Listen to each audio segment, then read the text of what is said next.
तो फिर एक बार हमारा चैनल जो देसी मेथड है उस पर आप लोगों का बहुत बहुत स्वागत है। यहाँ पे हम लोग आ चुके हैं जो है 12th का फिजिक्स का जो है मोस्ट इम्पोर्टेंट 50 ठो ऑब्जेक्टिव प्रश्नों के साथ। ठीक है, ये मॉडल सेट जो 2025 का जो है निकाला गया है उसी का जो है ऑब्जेक्टिव प्रश्न है। ठीक है, तो यहाँ पे जो है अगर आप भी 12th का जो है बोर्ड एग्ज़ाम 2025 में देने वाले हैं तो इस वीडियो को अंत तक देखिएगा। ठीक है, जो हर बार प्रश्न आपसे पूछा जाता है बोर्ड में वही इसमें जो है आप लोगों को मिलेगा। ठीक है, तो जल्दी से जल्दी इसको जो है आप लोगों को नोट कर लेना है और याद कर लेना है। ठीक है, चलिए यहाँ पे आपका पहला प्रश्न आ चुका है, अच्छे तरीके से यहाँ पे आपको देखना है। ठीक है, यहाँ पे आपका पहला प्रश्न आ चुका है। क्या कह रहा है कि हवा में एप्सिलॉन आर का मान जो है क्या होता है। ठीक है, हवा में जो है आपको एप्सिलॉन आर का वैल्यू जो है आपको बताना है। ठीक है, तो आप लोग बताइएगा कि ये होता है आपका 1। ठीक है, ऑप्शन नंबर ए जो है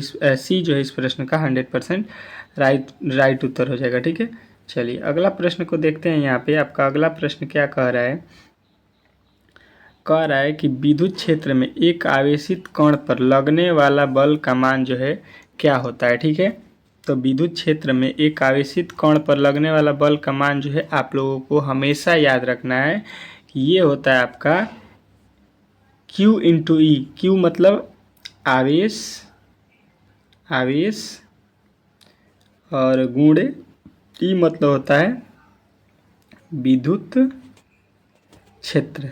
ठीक है, ये जो है आपको याद रखना है। ठीक है, Q इंटू ई किसका जो है सूत्र होता है, तो विद्युत क्षेत्र में एक आवेश कण पर लगने वाला बल जो है उसका मान होता है Q इंटू ई। अच्छे तरीके से सारे प्रश्नों को आपको याद रखना है। यहाँ पे तीसरे प्रश्न के जो है साथ हम लोग आ चुके हैं। अगला प्रश्न तीसरा कह रहा है विद्युतीय फ्लक्स का जो है SI मात्रक क्या होता है। बहुत ही इंपॉर्टेंट प्रश्न है, आपको याद रखना है बार बार कि 2 से 3 प्रश्न आपके पेपर में जो है SI मात्रक से बार बार पूछा जाता है। ठीक है, तो 2 से 3 नंबर आपको अच्छे तरीके से तैयार करना है।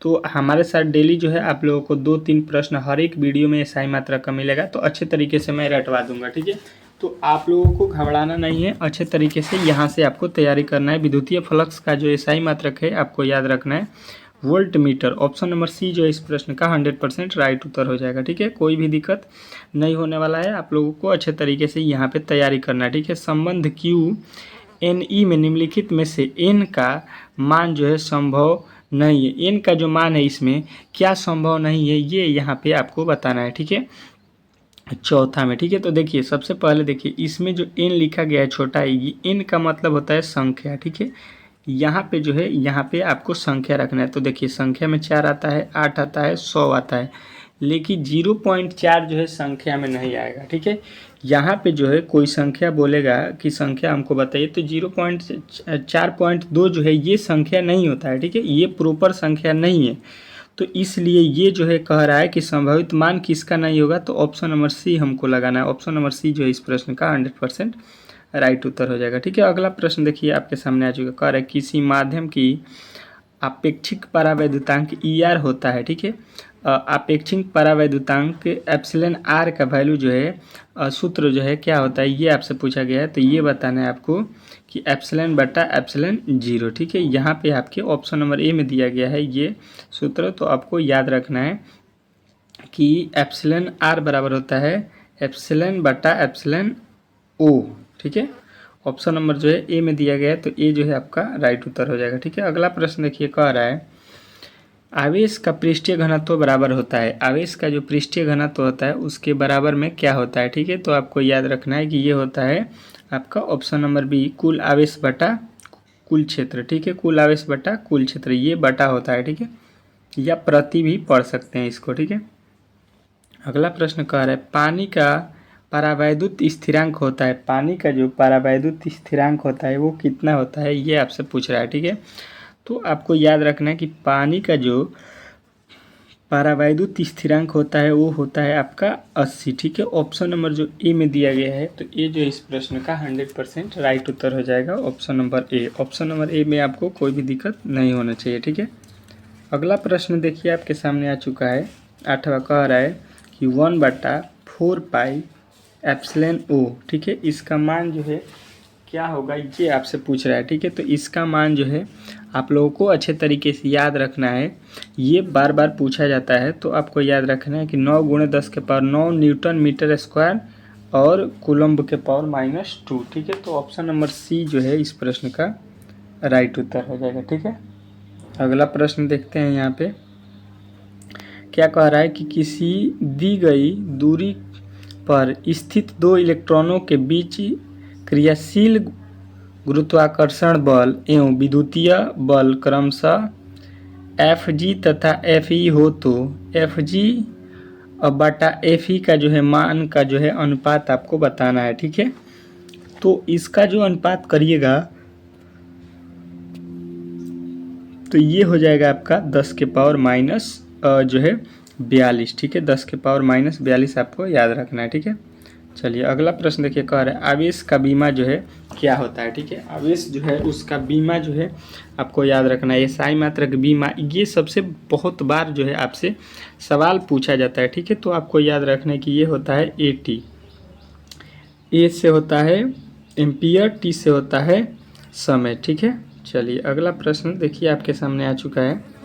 क्या कह रहा है आपका अगला प्रश्न, किसी आवेशित वस्तु पर 1 कूलम्ब आवेश होने के लिए निम्न में से निकाले गए इलेक्ट्रॉनों की संख्या जो है कितना होगा, ठीक है। ये आपको बताना है, ठीक है। तो यहाँ से निकाले गए इलेक्ट्रॉनों की संख्या आपको याद रखना है कि 6.25 × 10 के पावर 25 जो है इलेक्ट्रॉनों की संख्या निकाला जाता है, ठीक है। तो आपको ऑप्शन नंबर ए जो है भूलना नहीं है, अच्छे तरीके से याद रखना है, ठीक है। अगला प्रश्न देखिए, कह रहा है कि परावैद्युत एप्सिलॉन ओ का मान जो है क्या होता है, ठीक है।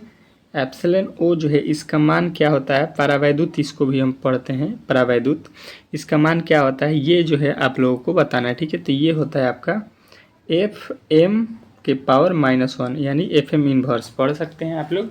ऑप्शन नंबर जो है बी में दिया गया है, तो बी जो इस प्रश्न का राइट उत्तर हो जाएगा, ठीक है। चलिए अगला प्रश्न देखिए आपके सामने आ चुका है। कह रहा है कि एक आवेशित चालक की सतह के किसी बिंदु पर विद्युतीय क्षेत्र की तीव्रता जो है कितनी होती है, ठीक है। तो यहाँ पे जो है आप लोगों को याद रखना है कि विद्युतीय क्षेत्र की तीव्रता का मान जो है हो जाएगा आपके सतह के लंबवत होती है, ठीक है। विद्युतीय क्षेत्र की तीव्रता जो है सतह के लंबवत होती है। तो ऑप्शन नंबर बी जो है इस प्रश्न का राइट उत्तर हो जाएगा, इसमें आपको कोई भी दिक्कत नहीं होना चाहिए, ठीक है। अगला प्रश्न देखिए, कह रहा है कि एक के त्रिभुज के 3 शीर्ष पर Q आवेश स्थित हैं, तो इनके केंद्र पर विद्युत क्षेत्र होगा कितना होगा, ये आपको बताना है कि जब एक त्रिभुज के तीनों शीर्ष पर Q आवेश स्थित हैं, ठीक है। तो इसके जो है केंद्र पर विद्युत क्षेत्र क्या होगा ये आपसे पूछना चाह रहा है। तो आपको बताना है कि इसके केंद्र पर जो है 0 हो जाएगा विद्युत क्षेत्र, ठीक है। ऑप्शन नंबर जो है ए जो है इस प्रश्न का राइट उत्तर होगा, ठीक है। अगला प्रश्न देखिए, कह रहा है किसी गोलीय पृष्ठ के अंदर यदि +Q आवेश रख दिया जाए तो संपूर्ण पृष्ठ से निकाले गए विद्युतीय फ्लक्स जो है क्या होगा, ठीक है। तो यहाँ पे जो है विद्युतीय फ्लक्स जो है आपको याद रखना है कि ये हो जाएगा Q बटा ε0 d2, ठीक है। तो ऑप्शन नंबर बी जो है आपको याद रखना है, ठीक है। चलिए अगला प्रश्न देखिए, कह रहा है कि विद्युतीय फ्लक्स का विमीय सूत्र क्या होता है, ठीक है। विद्युतीय फ्लक्स का जो है विमीय सूत्र क्या होता है ये आपको बताना है, ठीक है। तो ये याद रखना है, ऑप्शन नंबर ए ml t के पावर 3 t के पावर -3 और a के पावर -1, ठीक है। तो ऑप्शन नंबर जो है ए वाला जो है आपको राइट करना है, ठीक है। चलिए अगला प्रश्न देखिए, बहुत ही इंपॉर्टेंट आ चुका है। कह रहा है एक स्टेट कूलम्ब बराबर कितना कूलम्ब होता है, एक स्टेट कूलम्ब बराबर कितना कूलम्ब होता है, ये बार बार आपसे पूछा जाता है, ठीक है। ये प्रश्न बहुत ही इंपॉर्टेंट है, ठीक है। तो इसको आप लोगों को याद रखना है कि 1/3 × 10 के पावर -9, ठीक है, यहाँ पे कूलम्ब होता है, जो कि आपके ऑप्शन नंबर डी में दिया गया है। तो ये जो है डी जो है आपको राइट करना है, ऑप्शन नंबर डी। अगला प्रश्न देखिए आपके सामने आ चुका है। कह रहा है कि जब किसी वस्तु को आवेशित किया जाता है तो उसका द्रव्यमान जो है क्या होता है, ठीक है। मतलब द्रव्यमान बढ़ता है, घटता है या अचर रहता है या बढ़ घट सकता है, ये आपको बताना है। तो आपको ऑप्शन नंबर डी लगाना है कि जब हम किसी आवेशित वस्तु को आवेशित किया करते हैं तो उसका द्रव्यमान बढ़ भी सकता है और घट भी सकता है। ठीक है, चलिए अगला प्रश्न देखिए आपके सामने आ चुके, कह रहा है विद्युत तीव्रता का एसआई मात्रक। देखिए फिर ये दूसरा प्रश्न आपके लिए आ चुका है, किसका, तो विद्युतशीलता का एसआई मात्रक पूछा गया है। ठीक है, विद्युतशीलता का एसआई मात्रक, तो आपको याद रखना है option number A. Option number A जो है n के पावर -1, m के पावर -2 और c के पावर 2, ये जो होता है किसका, विद्युतशीलता का एसआई मात्रक। ठीक है, अगला प्रश्न देखिए यहाँ पे कह रहा है कि एक ही पदार्थ के धातु के दो गोले ए और बी दिए गए हैं, एक पर +q आवेश तथा दूसरे पर -q आवेश दिया गया है। तो यहाँ पे जो है वैल्यू आपको बताना है कि बी जो है द्रव्यमान, बी का द्रव्यमान जो है बढ़ जाएगा, इसमें जो है बी का द्रव्यमान बढ़ जाएगा क्योंकि इस पे जो है माइनस का जो है आवेश है। ठीक है, चलिए अगला प्रश्न देखिए यहाँ पे क्या कह रहा है, धातु के बने एक गोले को धन आवेशित दिया जाए तथा बी के बराबर द्रव्यमान के दूसरे धातु के गोले बी का उतने ही परिमाण का ऋण आवेश दिया जाए तो धन आवेश गोले ए को दिया गया था, तो यहाँ पे ए पर क्या दिया गया था ये आपको बताना है। ठीक है, तो ए पे जो है आपको याद रखना है कि यहाँ पे जो है बी गोले का द्रव्यमान बढ़ जाएगा, इसमें भी बी गोले जो होंगे उसका द्रव्यमान जो है क्या होगा, बढ़ जाएगा। कह रहा है कूलाम्ब बल होता है, कूलाम्ब बल क्या होता है ये प्रश्न आपसे पूछना चाह रहा है 22 में। ठीक है, तो कूलाम्ब बल जो है आपको अच्छे तरीके से याद रखना है कि कूलाम्ब बल जो होता है ए और बी दोनों होते हैं। ठीक है, कूलाम्ब बल को हम लोग ए और बी दोनों से डिनोट करते हैं, ए और बी दोनों पे होता है। ठीक है, चलिए अगला प्रश्न देखिए आपके सामने आ चुका है, क्या कह रहा है कि यदि समरूप विद्युत क्षेत्र x अक्ष की दिशा में विद्यमान है तो समविभवी तल क्या होगा। देखिए यहाँ पे 3 तल होते हैं, आपको मालूम होगा, पढ़े हैं तो ऊपर x होता है, यहाँ पे y और यहाँ पे z। तो ये कह रहा है कि x वाला समविभवी तल है, तो बचे हुए दोनों तल को क्या हम बोलेंगे, तो बोलिएगा कि y z तल के दिशा में, y z तल के दिशा में होगा। ठीक है, चलिए अगला प्रश्न देखिए आपके सामने आ चुका है, कह रहा है कि विद्युत आवेश का क्वांटम ESU का मात्रक जो है क्या होता है। ठीक है, ESU का वैल्यू जो है बताना है। ठीक है, तो यहाँ पे जो है ESU का वैल्यू जो है आपको याद रखना है कि 4.78 × 10⁻⁻19 जो है आपका राइट उत्तर हो जाएगा, ऑप्शन नंबर ए। अगला प्रश्न देखिए कह रहा है कि स्थिर विद्युत क्षेत्र होता है, स्थिर विद्युत क्षेत्र जो होता है वो क्या होता है, ये प्रश्न आपसे पूछना चाह रहा है। ठीक है, तो आपको बताना है कि स्थिर विद्युत क्षेत्र जो होता है वो संरक्षी होता है। ठीक है, ऑप्शन नंबर ए जो है इस प्रश्न का राइट उत्तर हो जाएगा, option number A. Option number A जो है इस प्रश्न का 100% राइट उत्तर होगा। ठीक है, अगला प्रश्न देखिए आपके सामने आ चुका है, कह रहा है कि एक एकांकी चालक के लिए निम्न में से कौन अनुपात अचर होता है। ठीक है, एक एकांकी चालक के लिए निम्न में से कौन अनुपात अचर होता है। ठीक है, तो आपको बताना है कि इसमें जो अचर होता है वो आपका ऑप्शन नंबर ए कुल आवेश बटा विभव, कुल आवेश बटा विभव जो है आपके ऑप्शन नंबर ए जो है इसमें राइट उत्तर हो जाएगा। ठीक है, अगला प्रश्न कह रहा है कि एक कूलाम्ब आवेश बराबर क्या होता है। ठीक है, किसमें बताना है आपको, ESU में। ठीक है, एक कूलाम्ब बराबर कितना ESU होता है ये आपको बताना है। ठीक है, तो आप लोग याद रखिएगा कि 3 × 10⁻9, 3 × 10⁻9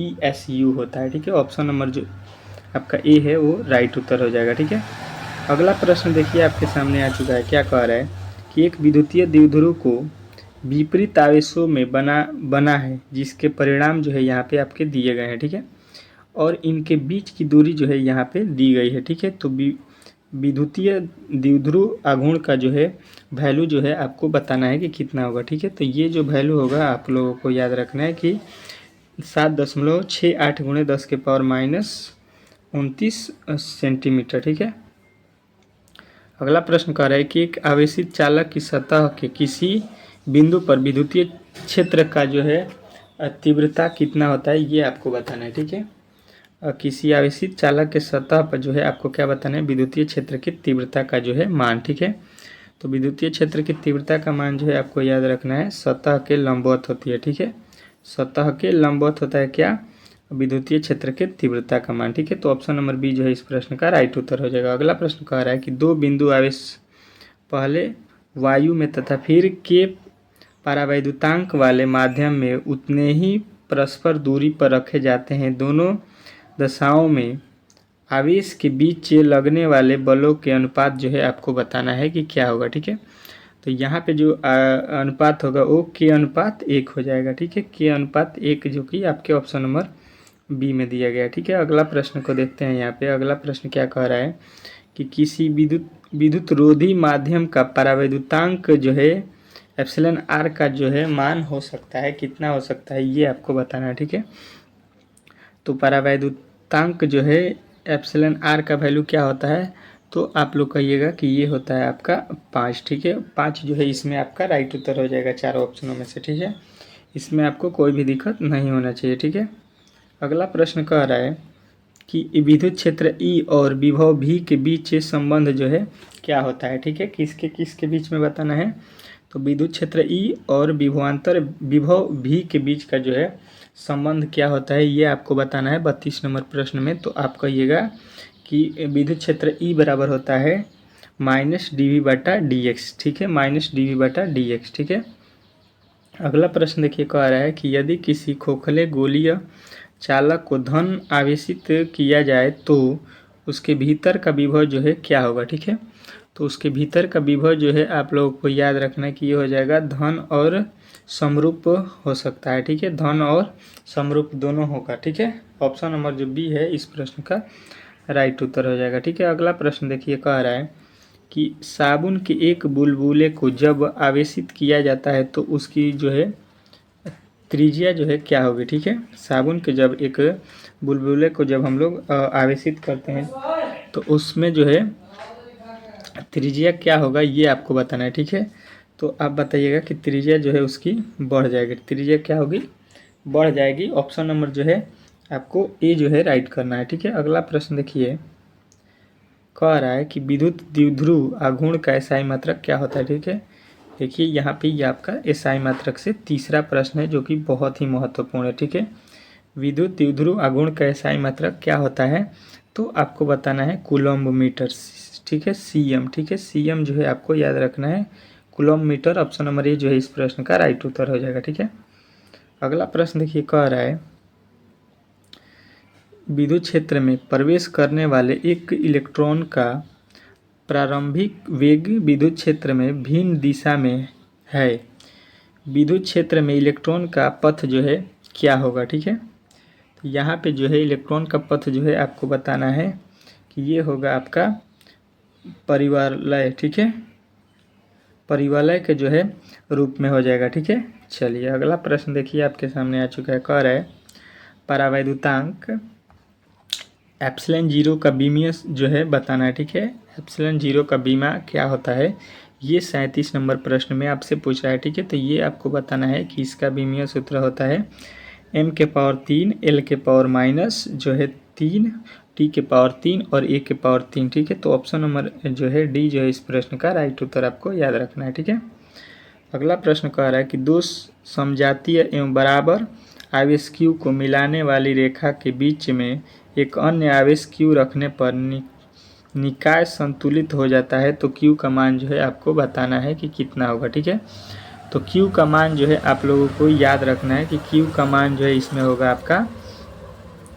इसमें q का मान जो है हो जाएगा क्या, तो -q/4। ठीक है, ऑप्शन नंबर डी जो है इस प्रश्न का राइट उत्तर हो जाएगा। ठीक है, अगला प्रश्न देखिए कह रहा है कि एक स्थिर आवेश उत्पन्न करता है। ठीक है, एक स्थिर आवेश उत्पन्न करता है, क्या उत्पन्न करता है ये आपको बताना है कि ये जो है एक स्थिर आवेश होता है, ये उत्पन्न करता है आपको क्या, तो केवल विद्युत क्षेत्र। क्या उत्पन्न करता है, तो आपको बताना है कि ये केवल विद्युत क्षेत्र उत्पन्न करता है। ऑप्शन नंबर ए। ठीक है, अगला प्रश्न देखिए कह रहा है कि निम्नलिखित में से किसका अस्तित्व संभव नहीं है। ठीक है, किसका जो अस्तित्व है वो यहाँ पे संभव नहीं है, मतलब मान संभव नहीं हो सकता है, ये आपको बताना है। ठीक है, तो ये आपको बताना है कि 2.4 × 10⁻⁻19 कूलम्ब ये संभव यहाँ पे नहीं है। तो ऑप्शन नंबर सी जो इस प्रश्न का राइट उत्तर हो जाएगा। ठीक है, इस वीडियो में हम लोगों ने 40 प्रश्न को कंप्लीट किया है। ठीक है, जो कि बहुत ही महत्वपूर्ण थे। आगामी जो है 2025 में परीक्षा होने वाला है उसके लिए, ठीक है। इसके बाद से हम लोग अगले वीडियो में पढ़ेंगे 41 से लेके आपके 80 तक प्रश्न को, ठीक है।